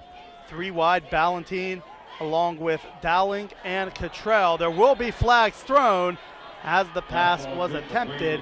So, as we mentioned, some flags going their way. Well, maybe this time there will be a Camarillo fortunate flag, as there is pass interference on the defense, and that will give the Scorpions a 1st down. It will. The Scorpions are trying to do the right thing. They had a great read there to get the ball to Cottrell. They pick up the penalty.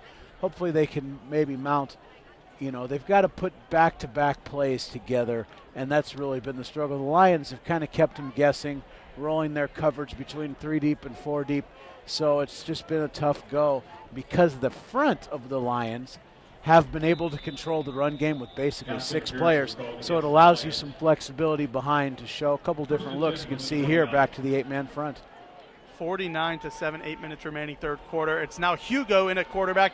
He airs it out for Cottrell, and Jonah Cottrell brings it down. That time he beat Bishop to the outside. First long pass play all night to their go-to receiver. Cottrell brings it in, and just as we said, every step forward, 2 steps back. You now get the 15-yard penalty, and now the huge completion downfield, and that goes for over 20 yards, and it sets up 1st and 10 in Lions territory. Sure, that should loosen up the Lions defense a little bit. Maybe they can get a quick throw to the outside or a quick hitting inside run. We'll see how it plays out. They go to the power play, well blocked, picks up a nice chunk of maybe, 6 to 7 yards on the play. Yeah, about 7, maybe even close to 8 yards there for Aaron Lamb. And he's a tough one. We've seen him plenty of times these last couple years, and he's a guy that's tough to bring down, and that time was another testament where could have been 4, could have been 5. He rolled it all the way up for about 7, maybe even 8 yards on first down. And a beautiful throw by Hugo, though. This is the guy that's been in and out of the lineup tonight, rotating with Moss, and they called his number. They went to their top target, and he put it right on the money, which led to that first down. So this is maybe a statement drive for Hugo. Remember, he's not only trying to put up points, he's trying to win that starting job as well. He's trying to get paid. The guy needs an occupation.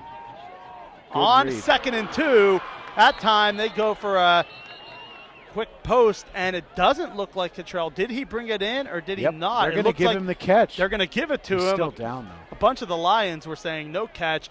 He is down on the ground right now as Cottrell makes the difficult grab through traffic. Another great throw, that time from Hugo, but Cottrell, the top target, the 6'3" senior, is down and injured right at this moment. Well, what we've seen on this drive is where I was hoping the Scorpions may go a little earlier in the game. They've really done a nice job on this drive of taking that one-on-one opportunity that we've said. That's really the only thing the Lions defense is conceding are those outside receivers. They are very, very tough on the inside. Cottrell On his walking feet. off on his own accord. He does seem to be not necessarily feeling great as he walks off the field, but it's a good sign that he is walking off with a little bit of help after having 2 spectacular catches. They are going to bring the ball back, though. They're going to say it was incomplete afterwards. So they initially marked it for a first, but now they bring it back. It will be 3rd and 2 on the Lions 33. 42-point deficit. Aaron Lamb gets the call on 3rd and 2. He's right near the sticks. He moves forward for another 4 yards, picks up about 6. Move those sticks. It's a Scorpions first down. Yeah, you know, that was excellent on Lamb's part. Really a gutty run there. He's hit about a yard deep, and he really lowered his shoulder pad level and kind of willed himself to that gain. Scorpions have a little momentum here. It's good to see that they're starting to string plays together. Now facing the 3 wide receivers, we do see maybe the top target at this point is Ballantyne. You also see Dowling out on the field, and then making an appearance, Thomas Jenke as well. That is going to be complete over the middle, and that's been the most effective play they've had all night, where a couple times they've been able to find their targets. This time they go to the tight end. Carson Anderson makes that catch going up the seam, and another first down. It will set up 1st and goal from the 8. Yeah, the play action pass was excellent. What you saw there is they were able to kind of freeze the linebackers for the Lions and really drop that ball in behind. Really nice job there, and it's good to see Cottrell back in the game. 1st and goal, ball on the 8. 5 minutes, 55 seconds remaining, 3rd quarter, 49-7. It's Hugo throwing it out to Lamb. Lamb trying to cut inside the 5, down to the 4-yard line, and it will be 2nd and goal inside the 5. And that time, they took what the defense gave him. Clearly the pass was open, a quick pass, and you let your playmaker Lamb go out there and make the play. Yeah, they're starting to do a nice job. The Scorpions are simplifying what they're trying to do. They're spreading the ball out. They're kind of taking the first available throw. And if I'm playing the Lions, that's exactly what I do. I would not want to hold the ball any longer than necessary. 2nd and goal from the 3. Officially 2nd and goal from the 3. Lamb is the tailback. And now the refs blow the play dead. There's going to be a flag, and it's motion on the offense. Maybe they had a couple guys in motion. They're going to say, yeah, or illegal substitution. So instead of being 2nd and goal in the 3, it's now backed up to 2nd and goal at the 8. A huge penalty. Yeah, it's just, we've said it all night. Just when the Scorpions get the ball rolling, something like this sets in, and you get a mental mistake that sometimes can be costly. They are staying with the jumbo package. Likely a shift coming here. Everybody bunched up near the line of scrimmage. Tight formation, a fullback and a tailback. Now they're going to send Anderson to the other side. And another time it will be, this time they get a timeout in. So Camarillo Coach Willard doesn't timeout. like what he sees. He spends a timeout. And for Oaks Christian, this is really the first time all night they've seen a sustained drive. Remember, the only other Camarillo score was a short 25-yard touchdown possession after a turnover. Right, the defense stepped up for Camarillo in that particular possession, getting him the ball. But the offense tonight has really been overmatched, and that's really more of a credit to the Lions than it is a knock against Camarillo. They're an excellent football team, but they are just a bit overwhelmed tonight with the depth and strength and size of this Oaks Christian front, to the best of my knowledge so far. Tonight's broadcast brought to you by the Ventura County Star. You can stream it on vcstar.com and follow us on Twitter at VCSPreps for up-to-the-minute scores and news. And some of those scores, Calabasas now leads Newberry Park 21-7. Cameron Rising is injured and out of the game. Other scores, Grace Brethren 53, Santa Paula 14 at the moment. Oxnard, a 6-yard touchdown catch. They lead Channel Islands 14-2. As we go through a few of those scores, of course, here we have a 49-7 lead. Oaks Christian ahead of Camarillo, but the Scorpions are driving second and goal from the 8, and they stick with the same formation you mentioned, where you have tight formation, jumbo package, and now they will shift a couple of their tight ends. It is Aaron Lamb, the deep back. Fakes the handoff to Lamb, and now running the football is Moss to the outside. He gets nowhere, loses 2 yards, and coming up and making the play for Oaks Christian, Ben Raymond, the defensive back. He clearly did not bite. He stayed disciplined, and there was nowhere for Moss to go as Raymond pushed him out of bounds for a 2-yard loss. Unfortunately, that was not a designed run. That was supposed to be a play-action pass. The Lions' coverage literally walled off the Scorpion tight ends and did not allow them across the formation. Not fooled at all. The Oaks Christian defense in perfect position for the bootleg pass. They played that about as well as you can hope for. Clearly, the Camarillo Scorpions were trying to catch them off guard. 3rd and goal, ball on the 11. One receiver, and the handoff goes to Lamb. Lamb now tries to cut up the left side. He's going to be tackled at the 9, and a great job once again from the Lions. And this defense has been so fundamental, as you mentioned earlier, Will. They tackle well, they read the quarterback well, and they are not allowing second and third efforts to pick up big yards. That time, they made the tackle. It's only a 2-yard gain, and now it's 4th and goal from the 9. They are showing that maturity.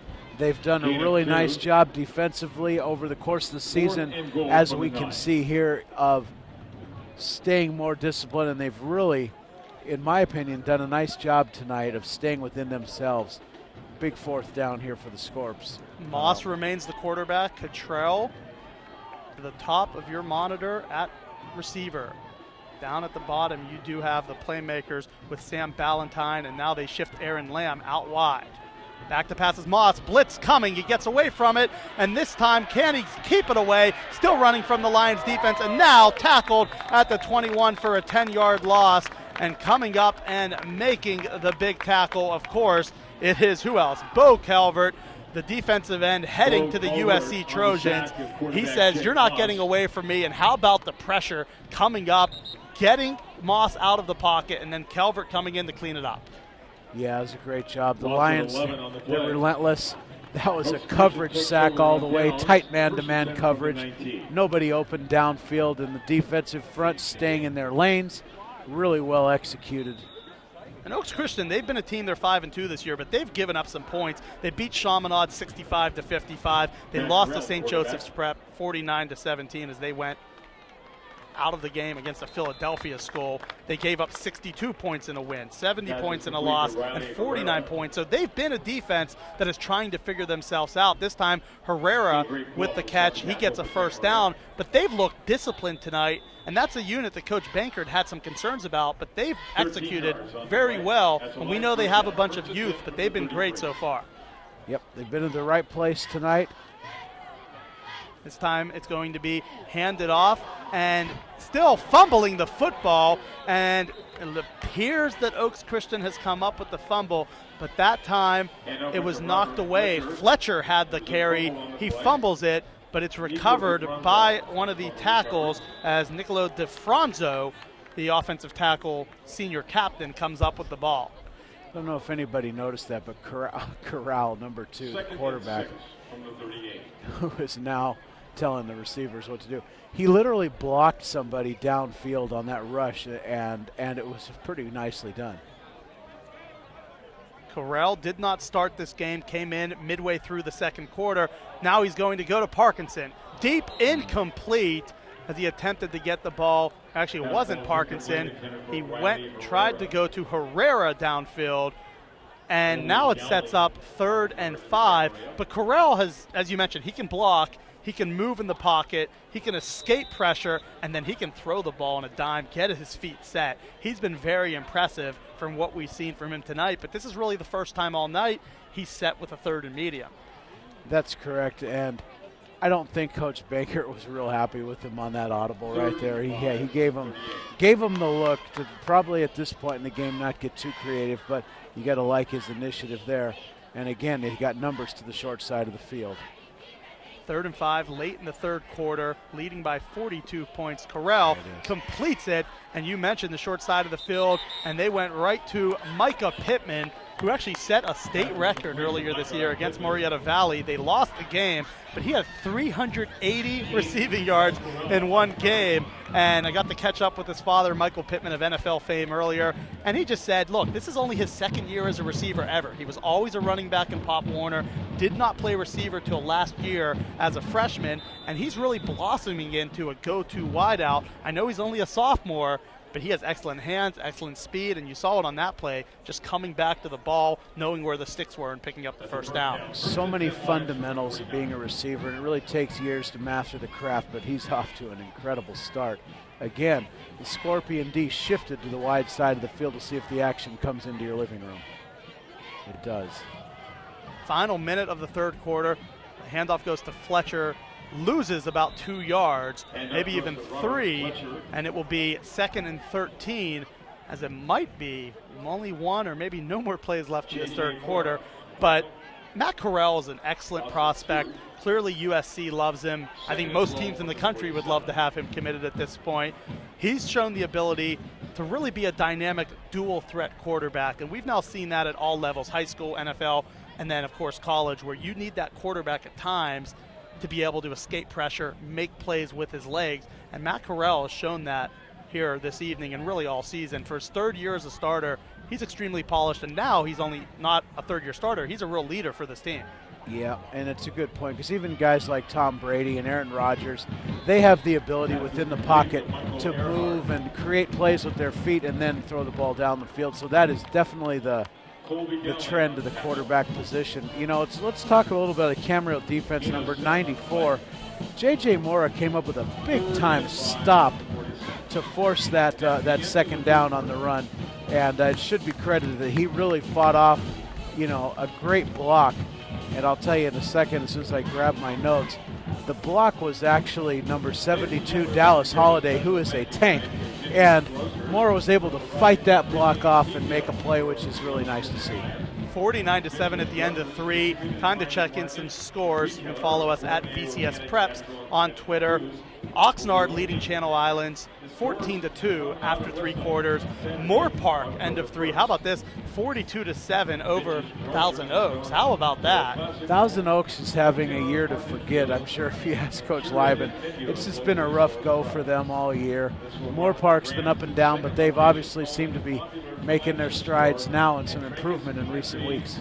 Only 2nd quarter, but Grace Brethren has already hung 60 points on the board against Santa Paula, 60-14. How about this one? Westlake, it's been talk about a down year. They're up 42-21 late in the 3rd against St. Bonaventure.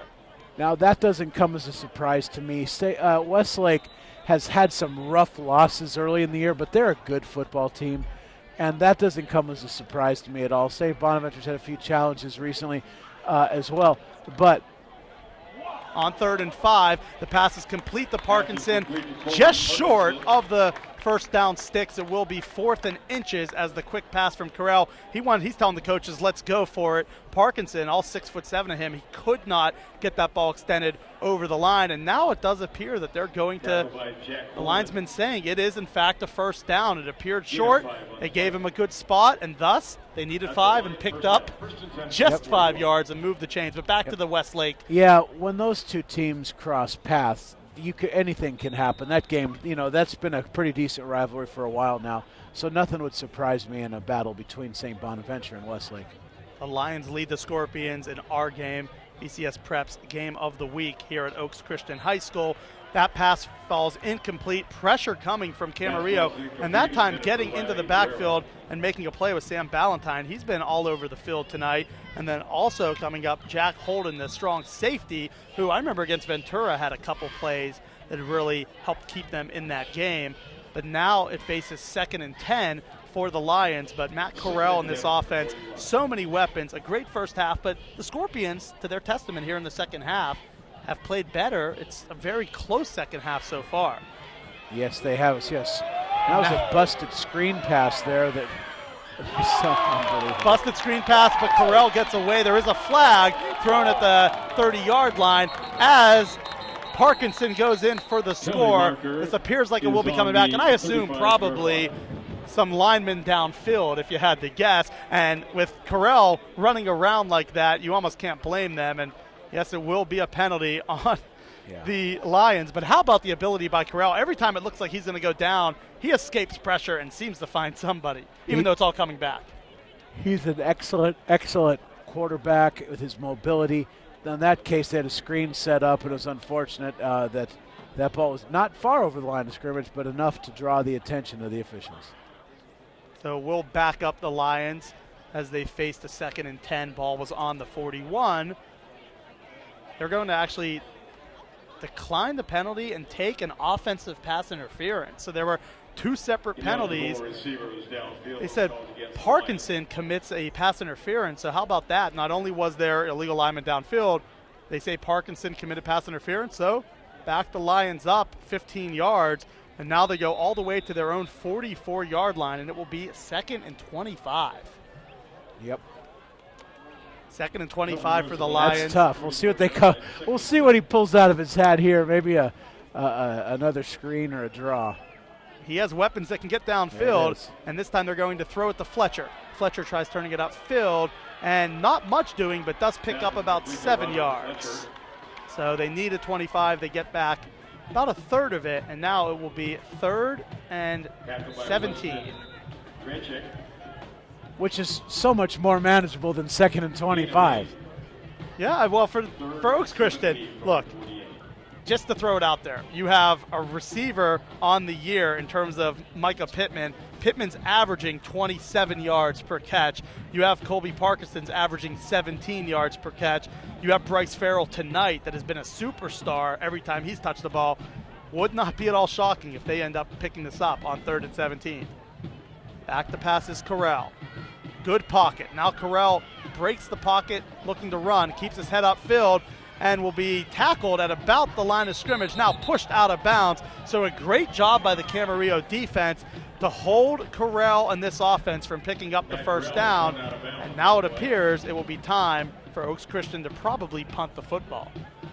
Yeah, that was big number. Yeah, he's not on the roster. Number 60 for Camarillo. Nice job there in his pursuit. Wanted to give the big man some love, but we got to get Max Preps updated.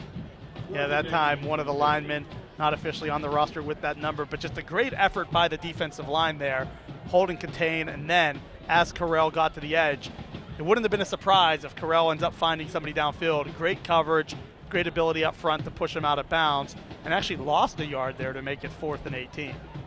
Looks like Coach Bankert will call a timeout here and probably punt the ball, using a nice gesture there to use as much time as you can before calling it. Yeah, it makes sense. At this point, the clock is your friend. You're up 42 points, and just no real reason to punt the football and give the offense 40 more seconds. Let me propose an interesting question, and I just got it answered. That timeout with the running clock does not stop the clock in this situation. It did stop momentarily, and the official had none of that. Yeah, definitely at this point, you're up 42 in the 4th. The running clock does, so it slightly, just as we talked for 10 seconds, it stopped, and then they said, no, it needs to keep going here at Oaks Christian High School. Beautiful night here for a football game.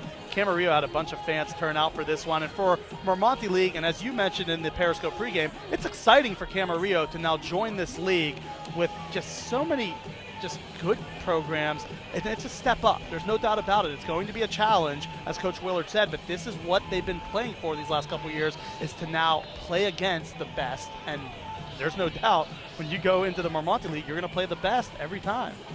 They appear to be ready.